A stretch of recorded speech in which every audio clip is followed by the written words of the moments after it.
ఇక జూబ్లీహిల్స్ ఉప ఎన్నిక నామినేషన్లకు నేడే చివరి రోజు కావడంతో భారీగా నామినేషన్లు వేస్తున్నారు. ఇప్పటి వరకు సుమారు 100 నామినేషన్లు వచ్చాయి. రీజనల్ రింగ్ రోడ్డు రైతులు, ఫార్మాసిటీ బాధిత రైతులు కూడా ఈసారి నామినేషన్లు వేశారు. ప్రధాన పార్టీల అభ్యర్థులు ఇప్పటికే ఒక సెట్ నామినేషన్లు వేశారు.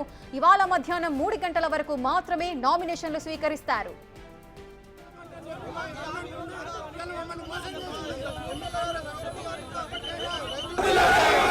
మరిన్ని డీటెయిల్స్ మా ప్రతినిధి సాగర్ అందిస్తారు. జూబ్లీహిల్స్ ఉప ఎన్నికలో చివరి రోజు నామినేషన్ల పర్వం కొనసాగుతుంది. చివరి రోజు కావడంతో భారీగా ఇంటిమెంటరీ అభ్యర్థులతో పాటుగా RRR బాధిత రైతులు కూడా తమ వాణి వినిపించేందుకు జూబ్లీహిల్స్ ఉప ఎన్నికలో నామినేషన్ వేసిన పరిస్థితి. కొంతమంది బాధిత రైతులు ఉన్నారు, ఒకసారి వారితో మాట్లాడదాం.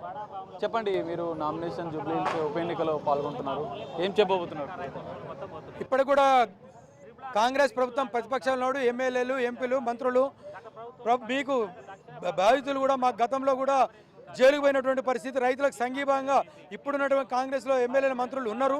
అప్పుడు ఒక గుంట పోయినేమో, ఒక ఎకరం పోయినేమో కాంపౌండ్ సూటబుల్ కాంపౌండేషన్ ఇస్తాను ఈరోజు మాట మార్చి అధికారులను మోసపెట్టి గోసపెట్టి అధికారంలో ఎక్కినటువంటి రాజకీయ నాయకులకు మరొకసారి చెప్తున్నాం, వాళ్ళు ఇష్టానుసారంగా వారు పెత్తందారులని, భూస్వాములని, కంపెనీలని, ఫార్మాసిటీని భూములు కాపాడుకోవడానికి ఇష్టానుసారంగా వంకర తిరుగుతూ ఉన్నది కనుక దీనికి నిరసనగా కాంగ్రెస్ ప్రభుత్వం ఇట్లనే దిగొస్తుంది, భూస్వాములకు మాకు న్యాయం జరుగుద్దని చెప్పేసి పోరాటం చేస్తూ ఉన్నాం. ఈ విధంగానైనా జూబ్లీహిల్స్లో చేస్తున్నాం. ఇదే కార్యాచరణ కాదు, రేపు ఫ్యూచర్లో కూడా మమ్మల్ని రైతులను కూడా రానియకుండా పోలీస్ వ్యవస్థను పెట్టుకొని నడుతూ ఉన్నారు, బెదిరిస్తూ ఉన్నారు, సంపుతానం చేస్తూ ఉన్నారు. చంపినా సరే, ప్రాణం పోయినా సరే RRR కొరకు భూములు ఏమని తెగ చెప్తా ఉన్నాం.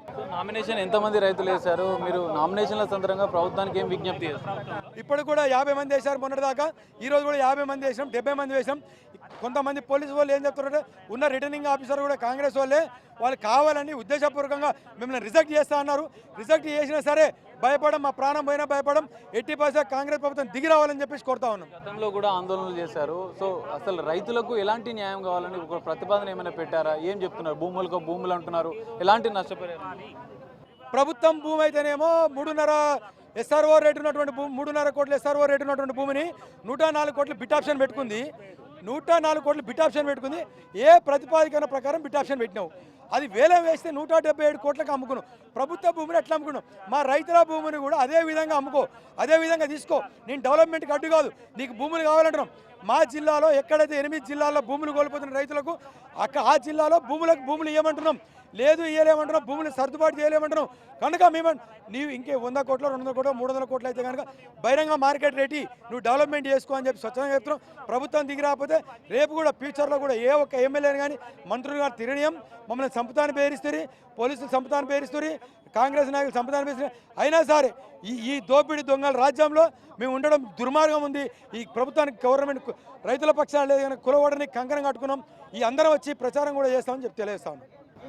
ఇది పరిస్థితి. RRR బాధిత రైతులకు న్యాయం చేసే వరకు తమ పోరాటం కొనసాగుతుంది. ఖచ్చితంగా జూబ్లీహిల్స్ ఉప ఎన్నిక బరిలో కూడా బాధిత రైతులంట ప్రచారం చేస్తాం, మేము ప్రభుత్వం దిగి వచ్చే వరకు కూడా మా పోరాటం కంటిన్యూ చేస్తామని చెప్పి కూడా RRR బాధిత రైతులు నామినేషన్ వేసిన సందర్భంగా చెప్తున్న పరిస్థితి కనిపిస్తుంది. కెమెరామెన్ శ్రీకాంత్తో కలిసి సాగర్, బిగ్ టీవీ, జూబ్లీహిల్స్.